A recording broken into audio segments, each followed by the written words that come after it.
Hello there. Welcome. Today I'm finally back with some more Around the Grid. We have finished our first season. We have got our first champion in Rivas. Yamamoto came in an honorable second place.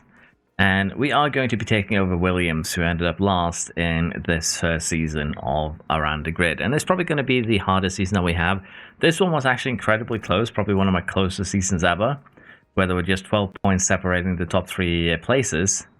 But honestly, I don't know what was going on here. I felt like things kind of didn't go our way, so honestly, if I didn't manually play these races, I think we might have lost, but at least we got our first title, and that is good enough for me. So with that said, we are going to go ahead here and just go through the end of season accolades before we get started with a new team, and honestly, that should be a-okay. We did pretty well, I'd say, in the sponsorships here, can't really complain. And when it comes to our next team, I'm a little bit concerned about a couple of things. But let's just go through the accolades first, and we'll talk about Williams once we actually take that seat. But yeah, we had the first and second, which is huge. Probably want to try and get Yamamoto a title of our own sometime. If we can pick her up, we'll have to see. Constructor Championship, we did win. Team ratings full for next season. We don't really need to worry too much about this. The only thing we really need to worry about is the team principal rating, 450. Because some teams actually require a certain level of principal ratings to be able to be hired. So we do need to get that up there if we want to be able to get signed to some of the teams that might finish last. Now we also have the regulation changes. We had front wings and rear wings, pretty minor, I'd say. And in terms of sporting regulations here, gearbox and ERS limits go up by 1 each next season, which does kind of give you freedom to potentially pick another engine supply than Mercedes. I think we're still going to stick with Mercedes because we're not actually getting an extra engine, which I kind of feel like is almost a prerequisite if you want to run Red Bull engines, basically. Because most likely you are going to buy a new one, even if you just have a minor incident or a couple of bad luck major faults, if that makes sense. So here we are. We completed everything that we wanted. We are going to go ahead and switch teams. And as you can see that there are currently 4 teams we can't take control over because they have expected ratings that are higher than our current ratings. So luckily, Williams is perfectly fine with us taking control. So the season objective is 8th. We currently have the 8 best drivers. We have the 8 best car performance, not the best staff or headquarters. And that does kind of make sense there with Magnussen and Albon. So with that, we're going to go ahead here, confirm the switch team. And we will take a quick look at what we can expect. So balance-wise, they have not left us with a lot of money, but I guess I should be happy that we're in the positives altogether. Almost 8 million here to spare. Technical, has the AI done any research? We're going to check the pieces here that haven't been regulated first, about 3%. 1 to 3% per piece. They definitely focused on the disciples here. 14% airflow middle. That's actually kind of huge. I like that. But yeah, sidepod has been the focus, which makes me scared to, look at the rear wing. Huge losses all around. And similarly for the front wing, huge losses all around. The AI definitely does need to get better at research because the AI, like the thing is, regulation changes, if you play them even slightly seriously, you're going to leapfrog every AI. And that right there is kind of the proof of that. No real focus onto what actually did it, which was front and rear wing. Instead, we did side pods a bunch.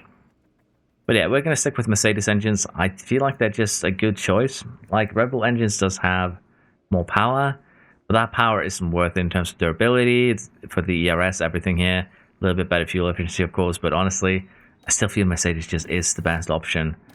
Unless you have the financial backing where you can say, yeah, I can buy an extra engine for both my drivers this year. Now, with Albon, he isn't the worst driver out there, honestly. Once we get him into enthusiastic, he can definitely do the job, I feel. I probably won't be looking to switch him out. He's also a bit on the younger side. He doesn't actually have a high cost to terminate his contract, though, on just $1 million. And 2-year contract is what they gave Magnussen.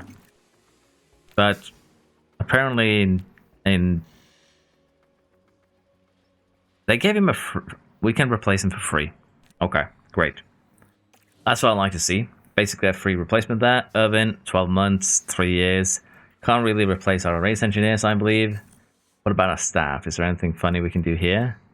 We could replace Fry, but he's already our highest rated staff member. So I feel like there's no point in that. This guy actually has a no-cost termination contract, Smeets. So I think our first priority here is just going to be to have a look at who's available of drivers and staff, and then make a little bit of a decision going from there. So as you can see here, a lot of these guys are not... Oh! 6 million to buy out Yamamoto. I think that would be worth it, so you might do something like that. But anyone that doesn't have certain cars here are just not interested. Alonso's going to Haas. But yeah, we do have potentially Russell. We could potentially snatch up both Yamamoto and Russell if we had the finance for that, and that would be hilarious, honestly. Bring Russell back to the Williams. But yeah, let's take a look at the car analysis here. We are 17, 19, 21st. We have amazing engine cooling, which is nice to see, because that does give me a little bit of freedom with the side pods. Top speed is decent. And if we compare to our old team, it's not super far ahead, I'm going to be honest. This should be manageable to a certain degree, I do believe. So yeah, we should be able to catch up, particularly if we do snatch 1/2 of the winning duo. But that will have to be a project, I think, for later. So I'm just going to have a quick look here at the percentages of each piece to get a kind of an idea of where their expertise is at. And it seems to be around the 60% mark, 60 to 65%. And that is very much acceptable. I still think that I'm going to do what I usually do, which is to put safety time into the underfloor. But honestly, this is the big regulation change season, and I'm planning to win this season, so I'm going to go all in on getting that win. So with that in mind, I think we're going to try and not do much research, if any, which is going to destroy Williams long term. But as you can see, the AI is incredibly bad at researching anyway, so it might not actually have an effect. But I'm curious to see here how we will stack up against the rest of the grid once we get the Williams car properly sorted, because it's not a bad car. It's not the worst car, rather. It's not a bad car, it's not the worst car at the start of the year. So I wouldn't expect it to be terrible now either. And with this, we get an extra 4%. I think we're kind of at the level right now with cooling where we don't need to worry too much about it. We could even sacrifice some of it for performance. And that's kind of what I'm going to do here, because we're just so high up, and we do have Mercedes engines. And this is kind of a little bit what I talked about here, but the fact that durability is important. Once your cooling gets very, very high, you can sacrifice some of it. With a Mercedes engine, having 60% is perfectly acceptable. And you can get a lot of performance from sacrificing that cooling on your side pod, which is going to help us out long term. So as you can probably guess at this point, the cooling that we are sacrificing isn't something that we need. And honestly, if we were going with Red Bull engines, we probably would have required high cooling to keep them going. So they kind of cancel each other out in that sense, because we get the performance from the car that we otherwise would have gotten from the engines. And I feel like that is a acceptable compromise. So there we go. We got the 3 parts started here. We'll have to see what we get in terms of financials here from the sponsors. And after that, we'll do a little bit of a choice there in what we do with the drivers. This might actually be a way shorter episode than or rather a way shorter season than I intended. And while that would be kind of funny, it would also be slightly disappointing. Now, here's actually a really tough choice, because we can choose between 20 million up front or a 40 million race day package. And honestly, I'm very tempted to pick the race day package. I'm not going to lie. We're definitely going to be outperforming the car every single time. And if I can add more money into that race day package, we're going to see some pretty silly stuff. So we'll take some upfront funding to hopefully snatch some better drivers. But this isn't a bad sponsorship. We get 11 million up front. We get 55 million through race day, 20 million through engagement. I'm happy with that. That works out. We'll take that. But yeah, we do definitely need to make some options here Make some choices here with the staff. Vac is a free agent. What?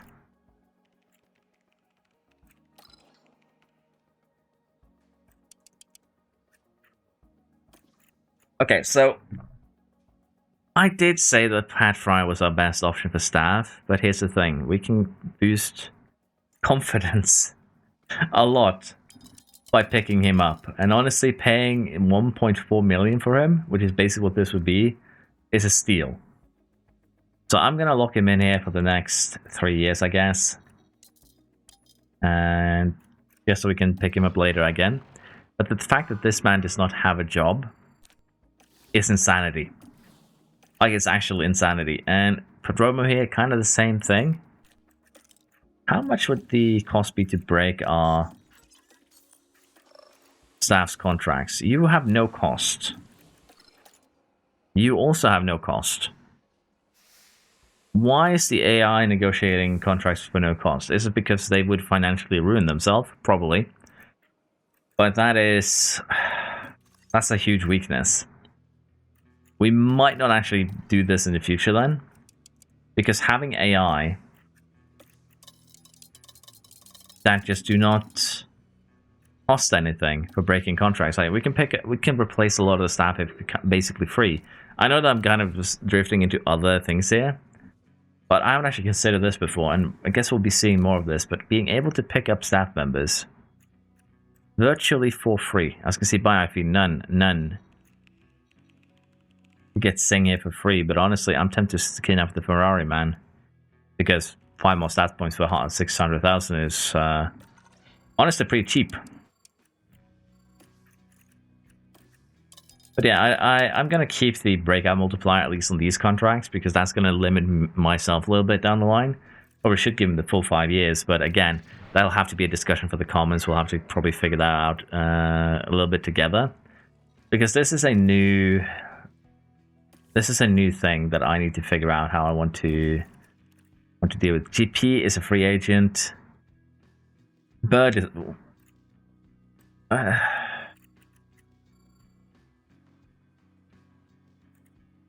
okay. We could pick up GP. We could pick up Bird. We could basically become Red Bull. I think we figure out what we do with the drivers first. We still have money.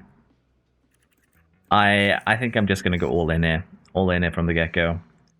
And what I mean by that is Irving can still keep his job for the most part. You don't have a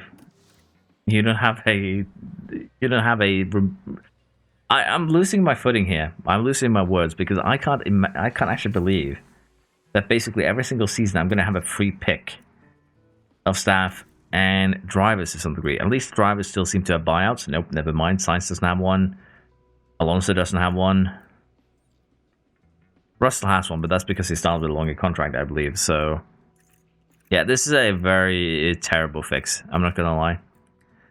If this is actually...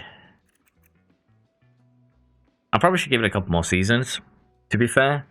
But if this is how contracts are fixed, quote unquote, then they're not fixed. You basically just come back to the...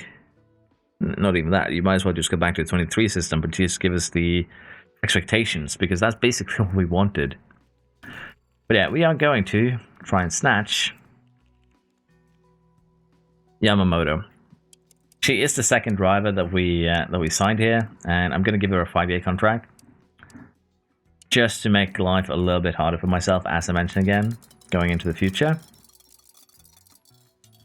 And we might pick her up and make her another champion, but basically, we're going to try and get her a championship this year. She didn't get it last year, she got very close, so let's kind of make it right, if you will. Although, screwing over Magnussen like this doesn't feel good either. I don't know. It's a very, very weird scenario that I find myself in here, which is why I'm spending a lot of time talking about this. But it doesn't make sense to me. And again, we can even pick up Russell and put him in for Albon if we feel the need. But I think with Yamamoto, the car that we have, the stuff that we're going to get and everything, that's probably not going to be an issue. And I probably should also go ahead and toggle the repair facilities, because as you can see, the AI just doesn't do that. But we'll deal with that a little bit later. Right now, it's not actually a huge problem because we can just upgrade some of these buildings. but it definitely does not look good for... definitely does not look good. So I think we'll use the editor and force the AI to refurbish the buildings. I think that would be good. But as I mentioned, I would like to have some input, rather, on what you guys think we should be doing here in terms of limiting contracts, in terms of limiting other things. I think we are going to go ahead and put in, at least for the time being, just the fix that I can use the editor, which basically just forces AI to refurbish their buildings when they decay. So yeah, we'll take it from there. But let's go over the team roster for this season. We have Sainz and Verstappen in Red Bull. We have the McLaren pair. We have Hamilton and Leclerc. Bottas and Zhou in Aston. Stroll has gone to Mercedes. He is inevitable. Alonso and Ocon in the Haas. Tsunoda and Gasly in RB. Gasly finds his way back again. Danny Rick is going to kick along with Hulkenberg. And we have a Schumacher and Sargent in Alpine. I'm sorry, Floof, but this is actually kind of painful to watch. How did Alpine... Why is Alpine so cursed? Why did they pick the two most crash-prone drivers in the game, or rather two of the more crash-prone drivers in the sense of the game, and put them on the same team? Alpine is actually going to be bankrupt, and I'm going to be playing them next year, I think. But yeah, I think that has it sorted. We are going to get everything sorted here in terms of designs, and then we'll get ready for the first race, see how we perform. But this might be a very, very short season, where I'm probably going to... if everything goes very, very well, just split into 2 parts. We'll see how this goes. So our first contract offer has gone through. We are going to go ahead and hire Pierre. Yeah, honestly, I made a bit of a mistake, as I mentioned before, because I would really, really like to hire the driver first, because the driver does get a boost from hiring other staff members, which could be very, very helpful. In this case, we haven't actually done that first. We're going to put Roma in here as well. Head of aerodynamics. It's going to be good. And we also get the first underfloor design finished. Now, the way that we're going to do this is that we are probably going to go ahead and manufacture this underfloor. And the reason for that is just because we are most likely going to end up having to use this for Sakir. Because what I'm going to get started on now is going to be probably the front wing. Now, let's do the rear wing first. The front wing needs to be done at one point, but we'll wait until we get to that second safety period. Don't waste a lot of money. We'll get one rear wing sorted before that, though, which should be okay. We are going to put the third safety period into the rear wing anyways, but we are going to do it like this, and I'm fine with putting some extra engineers in to ensure that we get that before Sakir. So the only thing we'll be missing is the second level underfloor. Well, basically, once the chassis is done here, start another underfloor project. So we'll have that upgraded underfloor probably around Australia at the latest. Diego has joined us as sporting director. And with that, our staff are looking a lot better. Although some of them are very unhappy with staff, drivers, facilities, car performance, basically everything. But that is fine. Magnussen has become more happier because staff joining and because they do get a boost from that. But we definitely do need to do something about the facilities. It is just how it is, honestly. But at the same time, it is quite frustrating. And here we go. Yamamoto has agreed to sign for us. And we are going to put her in the Williams car. Like so. This might also help with the morale of our staff. And for her, facilities and car performance are the main concerns. The rest is actually not an issue. So that can be solved really, really quick. And again, a lot of these buildings are going to need a refurbish. It's going to be very expensive is the issue. But we do have a insane budget for race day. Almost 50 million, which means we should get 2 million from every single race weekend. Probably more than that. So we should be able to refurbish these buildings and get a little bit back on our feet, which would be good. But yeah, apart from that then, I think, just to check, who do you have good relations with? Ferry. I don't think we're going to snatch Ferry. I am very tempted to snatch GP though, because it's just fun to listen to GP with a different driver during races. So I think we'll do that. We'll pick GP here. They're going to be, you know, unhappy anyways. Give him a 5-year contract here in Williams. I forgot to pay these guys about $1 million or so. Maybe 1.3 if they're good. But yeah, we're gonna do some fun stuff. And of course, I do know that you can choose contracts in the same manner that I've kind of done here. Basically, if I want to sign someone without paying out, say, Albin's cost to terminate here, we just give him a contract that doesn't have a breakout clause. And then we sign someone else.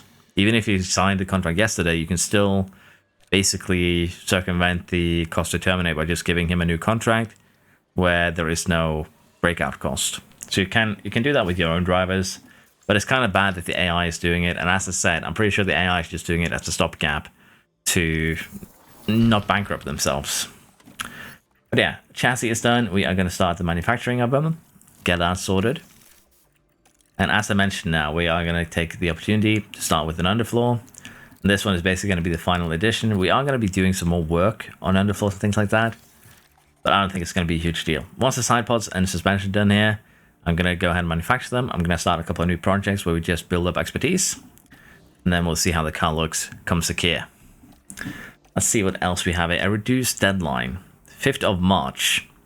Well, I can pay overtime. I guess we are paying overtime. But I am also very curious, who did my former team pick up?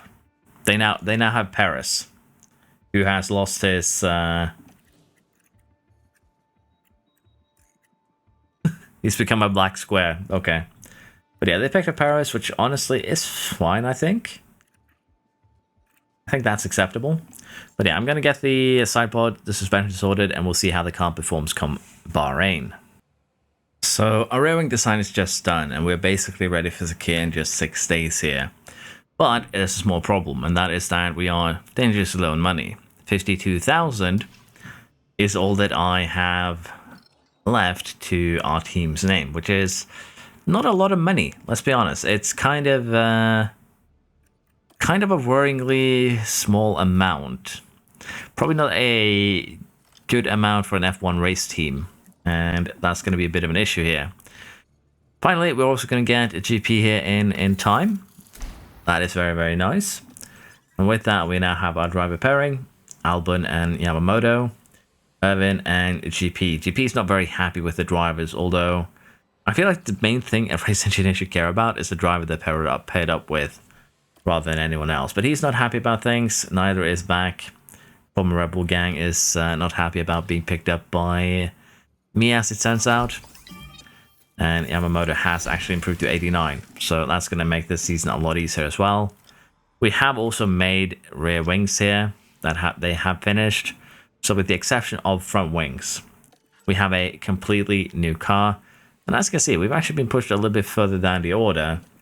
But that is before we equip these new components. And financially, we just barely made it. So kind of happy that we actually got this all sorted. But these are some pretty significant boosts. Remember, we were basically the slowest car, if you will, before we put these changes on in terms of components. And now we will take a look at what we can expect from our new vehicle. So we are 9th in low speed. That can be solved very easily with the front wing. I'm not concerned about that. We are 1st in medium speed. We're 4th in high speed. So already this is looking incredibly promising. A little bit too promising, if you ask me. So we'll have to deal with that. And we're 11th in tire preservation, engine cooling. Now, in terms of pure numbers, that basically means we have around 70% cooling, almost 70% tire preservation, and that is a lot to begin with. But I believe that this means we have overtaken ATG already. And that's kind of insane. So maybe as this goes on, we'll add some more of the difficulties as they get adjusted from the editor to make the following seasons more entertaining. But honestly, if you know what you're doing, I think we are going to be banging out 11 wins in a row. Let's jump into Bahrain here. Let's test the car out and see if we can take our race win in our first race in a Williams. I wish I'm joking, but Albin has found himself eliminated in 21st position with 3 runs, and the last run being on fresh tire. Now, to his benefit, Sainz set the fastest time at 1:28.7 basically. He's the second behind that. There's 1.2 seconds from first to last here, which isn't necessarily a massive amount, but we still got outperformed by both Alpines after I shit-talked them.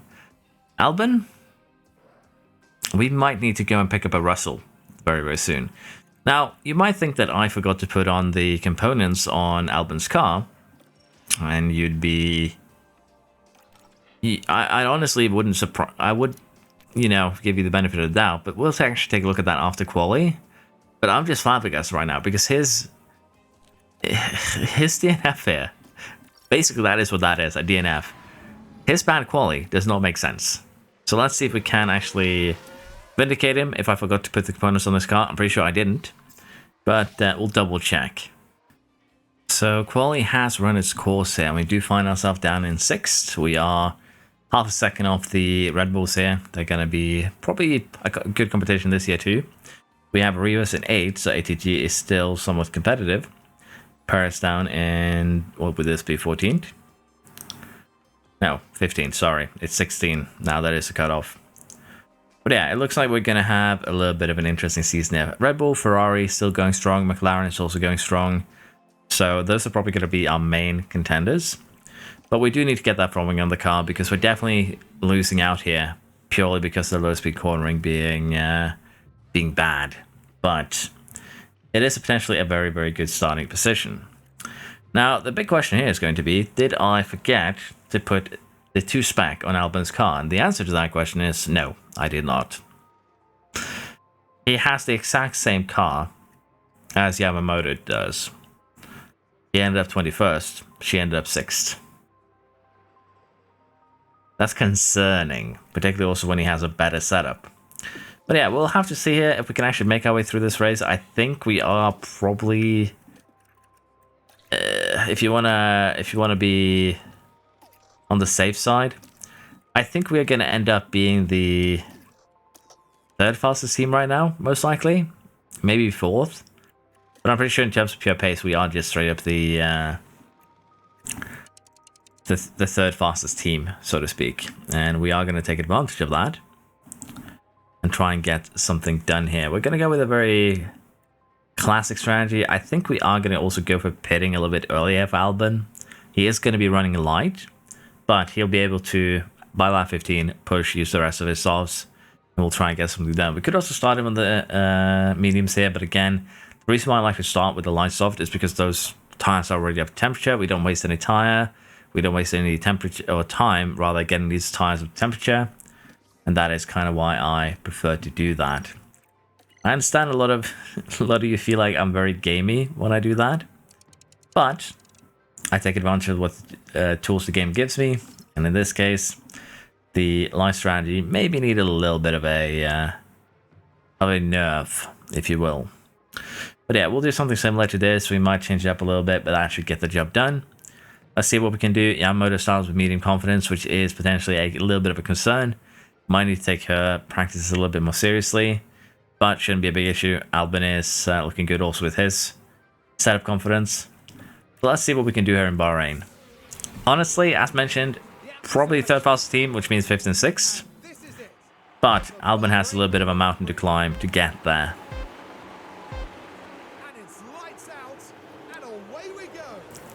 Okay, we're actually looking at Albin back here. And I'm going to allow him to stick to high overtake aggression. We're going to do the same for Yamamoto. He's actually had a pretty bad start. Getting overtaken by Bottas in the Aston on a worse tire. So, yeah, not the best start there for our driver. Gets the place back though, basically immediately. Couldn't hold on to it though. But this is going to be a bit of an interesting one. I don't think there's much I can do at this point. We'll just allow the first 5-6 laps to run as they are. And if nothing interesting happens, we'll just go straight to the pit stops. And Sargent on the first lap had to show off with a with a light start this season with just a lock up there, but he almost took out Danny Rick. But yeah, Yamamoto up to 6th here, should be able to climb pretty happily, I think, in terms of the tires. Most cars are on softs. We have a couple of medium runners, but I think we'll be able to take advantage in the end. We'll see. The first quote-unquote crash of the season has occurred here. Let's see who the guilty party is. It's actually Russell. Russell and the RB here having a little bit of wheel banging, but he saves it, so no big issue. But yeah, we're getting closer to the first pit stop. Time-wise, we are still saving. Rivas is actually doing the same thing. But most of the cars behind us are not saving, and I've actually decided that we're going to have Albon go a little longer here, just to have them use up their tires. They're going to be DRS stuck for a while. They're going to be in trouble. We could also go full attack here with Albon, because he does have potentially some free air. And I'm a little bit undecided here what is the best course of action, but basically, if we go attack, we need to be able to pull away from the cars that are pitting now, like Hulkenberg, like Schumacher. I think we can pull that off, so I think we are going to try and deploy here, push a little bit, and see if we can close up to the top teams, say the McLarens, the Ferraris, and for some reason Bottas. He too seems to be inevitable. Just 4 seconds down to... we're just 4 seconds behind the Red Bulls here, so not a bad showing for the first 14 laps of the year. As we are getting closer here to our first pit window, I have to say things are going really, really well. Albon is just now 9 seconds off the lead of the race, and basically no one except for the McLarens have pitted. Leclerc pitted just now, so he's not actually too far off potentially having a chance at a win here. And Yamamoto has actually taken the lead just now. Overtakes Sainz, we have saved our tires, and we now have a 20% almost tire advantage over the Red Bull, which should be basically a good place to start. I'm kind of tempted to just jump on the mediums immediately and try and create a gap. We have enough of a gap here down to Norris that we'll have a lot of free air. Question is just when Sainz is going to pit. And again, the softs here are very, very powerful around here, so I don't really want to give them up this early. And Albon is probably the prime example of that. He made it from 21st to 5th within the first 20-ish laps. Now, he's still technically behind Leclerc and the McLaren, so he's really 8. But that's still a very, very good first stint here, as Verstappen does pit. I think we'll have Albon run one more lap before we get him in. And basically, I'm very, very happy with how things are going for him. I'm probably going to have Yamamoto stay out for a couple more laps here. But all in all, it's looking very, very promising for us at this stage. And I'm just going to go ahead and harvest a little bit. We have Sainz running with us. His tires are basically about to explode, so I'm not too worried. He's actually into the pits. That's how close they were to destruction.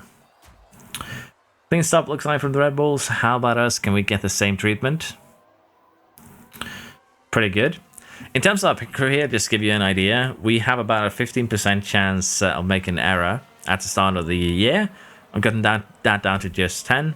And as you can see there, we have about 2.5 seconds in terms of pit stop times. So pit stop crew we inherited are pretty good. Let's see if we can keep them that way. And Albon actually comes out in a very nice window here where he is ahead of Hamilton and Tsunoda. And has 5 seconds of free air up to Piastri and Bottas. So I'm very happy with that. Could have come out in a... There's several places which would have been a lot worse.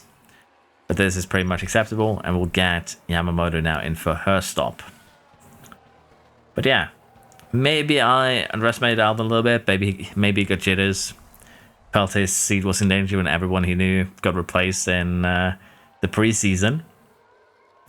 Let's see where we come out. I think we're going to come out actually behind Leclerc maybe, if we're unlucky. Clean stop, 2.5 seconds. Love to see that. Leclerc is flying down straight. And we actually do end up behind Bottas even. So... should have been a little bit quicker, but again, this isn't a bad position to be in. We're still basically 6-7 seconds off the lead, and we'll be able to fight this till the end for sure. We've had a second accident in this race, and once again, it is Russell. Gets probably bullied a little bit there, but that's definitely some more serious damage. Not a big incident, but both Hulkenberg and Russell have picked up some damage to their cars, which could be pretty bad. Yamamoto at lap 29, we're a little bit basically around halfway point here. We are 5 seconds off the lead. We are stuck with Leclerc at the moment. And honestly, it's shouldn't be a huge issue here to close down to Red Bulls. They're both on soft tires. They're both burning them down very, very quickly. So they should be building a little bit of an advantage. But I think we'll be getting that one back soon enough. Albon, on the other hand, just overtook Piastri and is working his way up the ranks here. He is, as you can see, 15 seconds behind the leaders, but again, that's not a huge concern. A battery here is worth about 5 seconds, so we can close that down by the end once we go to the light softs. So I still have very, very confident hopes here that we might get both cars on the podium, or at least very close to it. Probably better than 5th and 6th. With 20 laps to go here, I think the time has come to do our final pit stop. Sainz has gone to a medium, Verstappen has gone to a soft. And as you can see, Albon is probably not going to be in the fight here for the win. It's just how things are kind of piling up. Bottas has kept him occupied for a little bit, but he should still be finishing very, very high up there.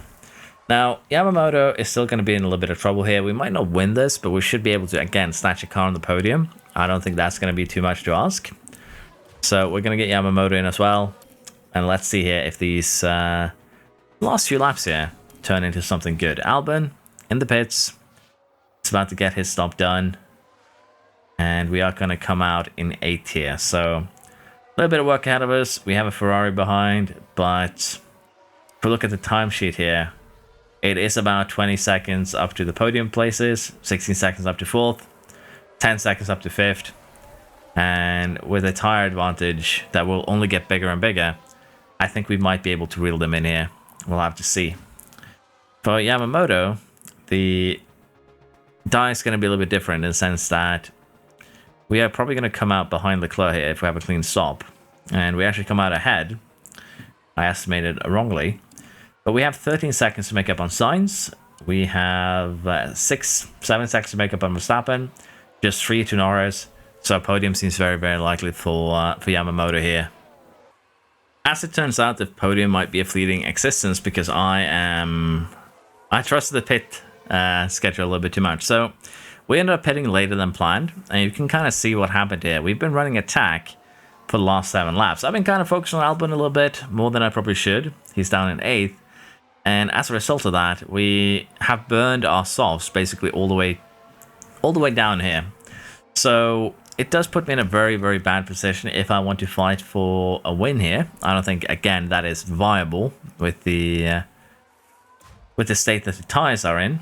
But for Albon here, he now can try and chase down Piastri and Bottas for that 6th place, which I think would be an acceptable finishing position for him.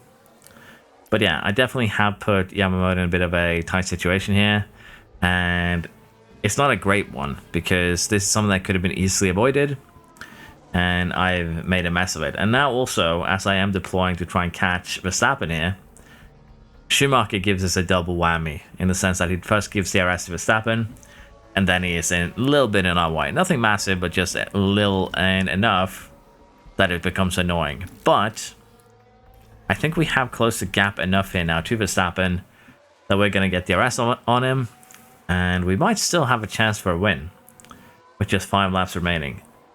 For Albon, he's going to be doing his own thing for the most part. We're just going to need to help him a little bit once he catches up to Bottas and Piastri. But as soon as he gets that job done, he should be okay.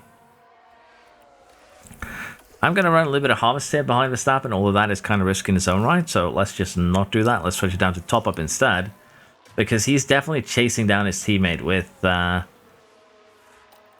aggressive in an aggressive manner, aggressivity. Yeah, aggressiveness, let's go with that. And that is actually putting me potentially out of the fight here. He has very similar tires to us. He actually has a very, very minor advantage. But because he caught up to his teammate here, he's able to push a lot harder. And that is currently causing me some pain. Because the gaps are gaps that we really can't contend with and keep up with. And as you can imagine, that is that's an issue. That's a concern. We do need to recharge the battery at one point here to have any chance of getting a win. That's not really the focus. And Albon is flying 26% to use. About to be 4 laps remaining. I think he'll be just barely okay. And what that tells us is that Yamamoto can probably within the next 2 laps here start doing a little bit of attacking on our own. But yeah, Verstappen is just a beast. He is running away. Second place might be the best that we can hope for here. Unless we can DRS with Sainz and close the gap. Because he's already 1.7 seconds ahead, 1.6 seconds ahead. He is going to be really difficult to catch up to. Unless we do some tricks here. And I think my bag of tricks is all empty.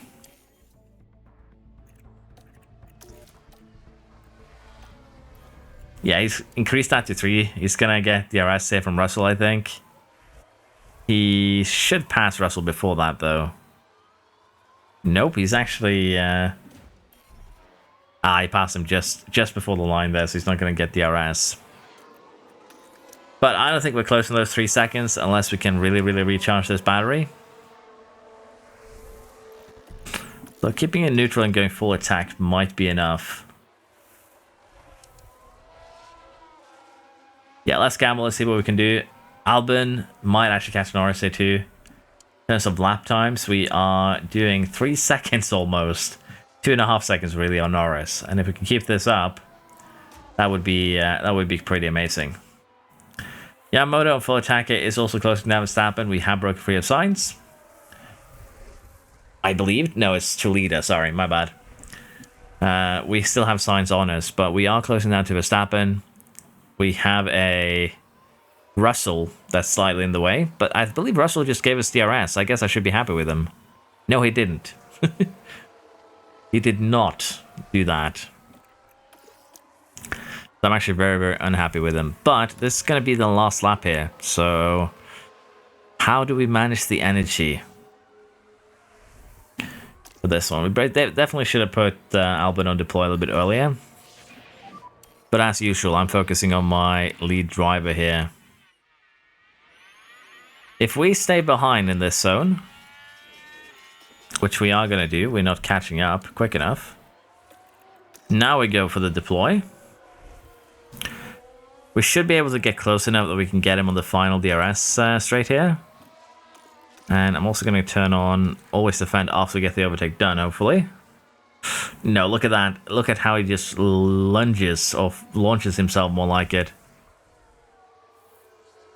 That was probably our last chance there going down the drain, unless we get him on the main straight before the line.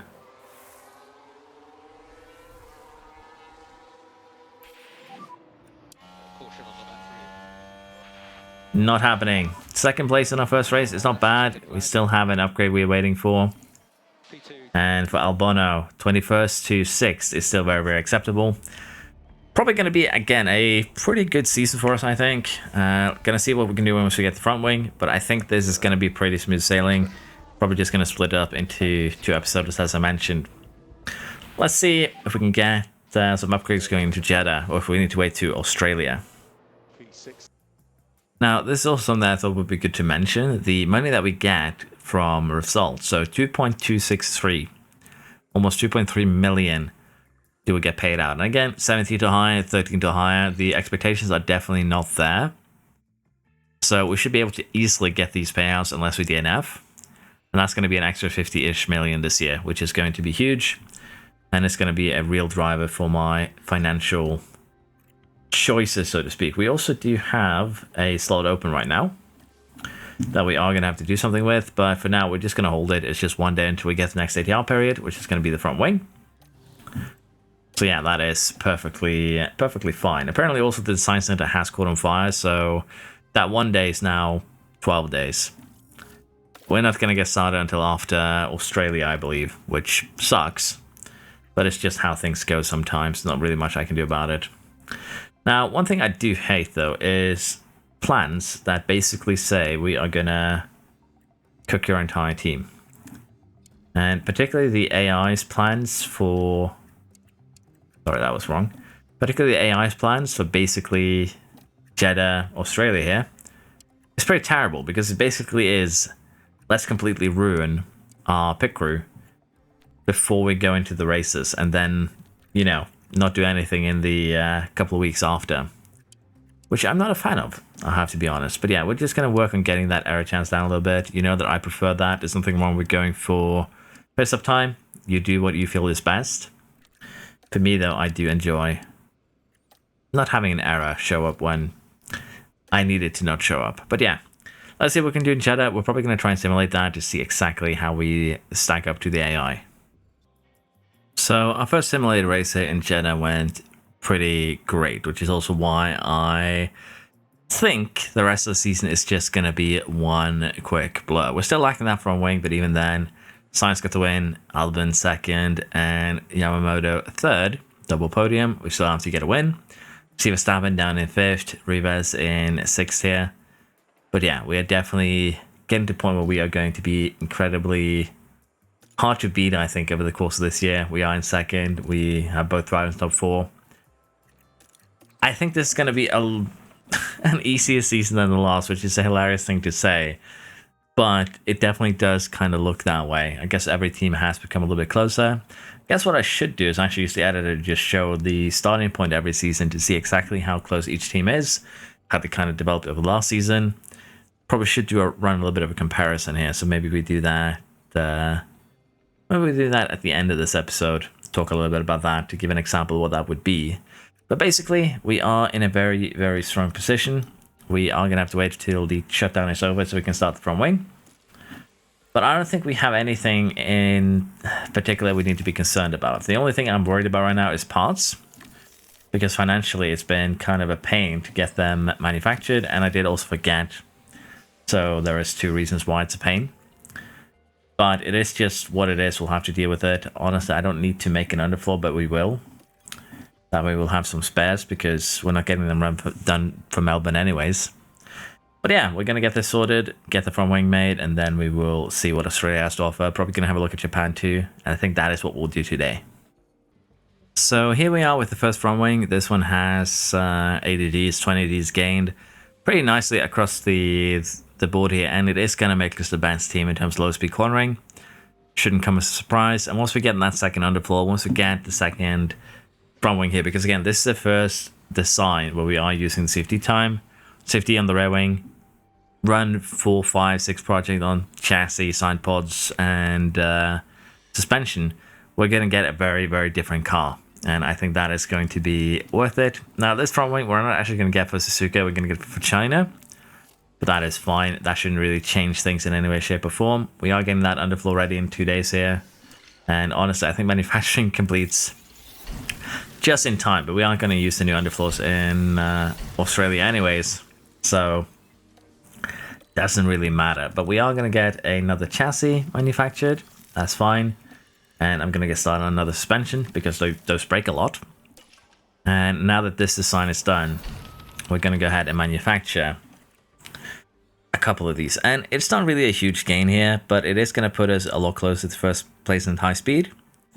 And 0.24 might not seem like a lot, but it's a decent chunk. So yeah, we want that ready before Suzuka. We can get that sorted really easily, like so. Finances are still a little bit on the tight side, but that's just how it's going to be at the start of this year. I'm not too concerned. And as I mentioned, we are going to start working a little bit more on the suspension here.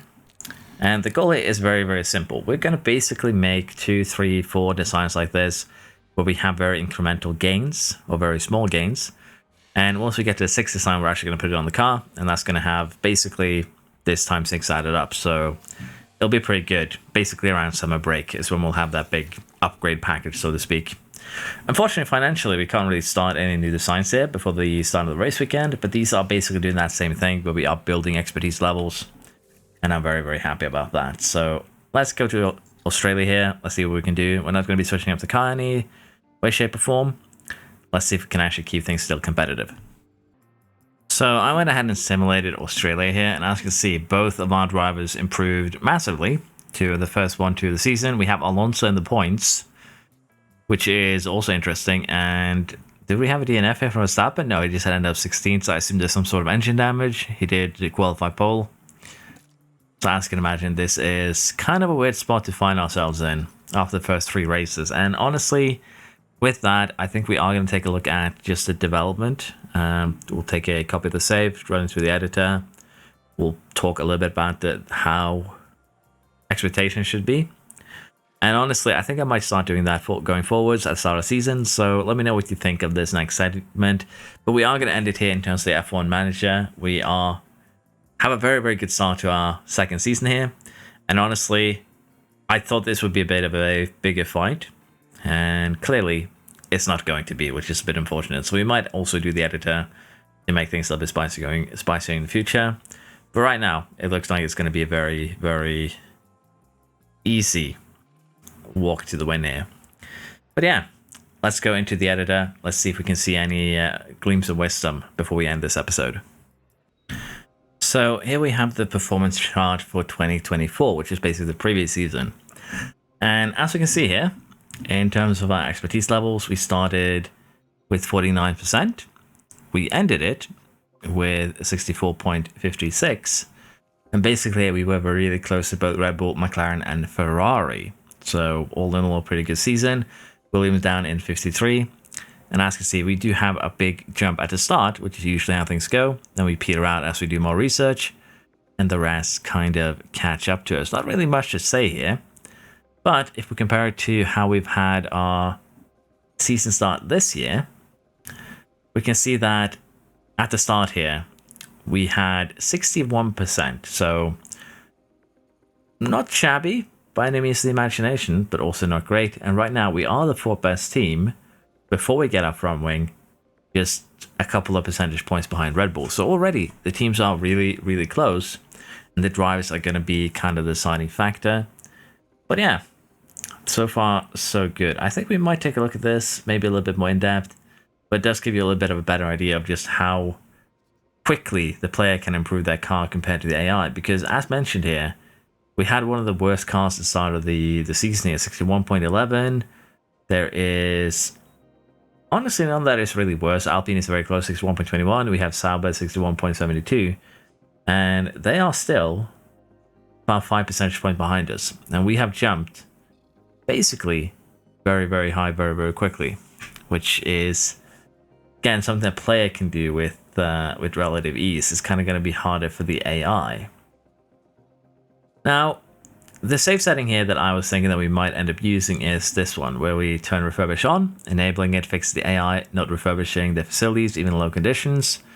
And I think that would be a good idea just to keep the AI refurbishing. It does affect mentality, as we've seen.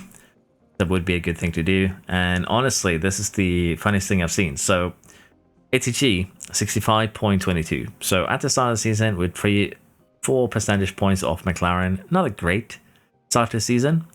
But then they go up to 67, and now they've sorted down to 66. So they've added weight. That's basically what that means. Whenever you see a down arrow here, it means that that team has added weight on one of their components. But yeah, didn't really go too much in depth with the performance here. I probably could do a little bit more at the end of the seasons, at the start of the seasons, where we can kind of see where everyone is, talk a little bit more about it. I feel like this representation here works pretty well to tell you kind of what you can expect from each team. It doesn't go too much in depth, which is also kind of nice. But we can, of course, take a look at the specific stats in game. So let me know what you think again. Sorry for, just pounding that point home. But this 2025 season seems like it's going to be a walk in the park to some degree. Let's see if it actually turns out that way, or if I'm overly confident again, like I was at the start of the 24 season. But yeah, thank you for watching. Hope you enjoyed, and I do hope I'll see you around next time. Bye-bye.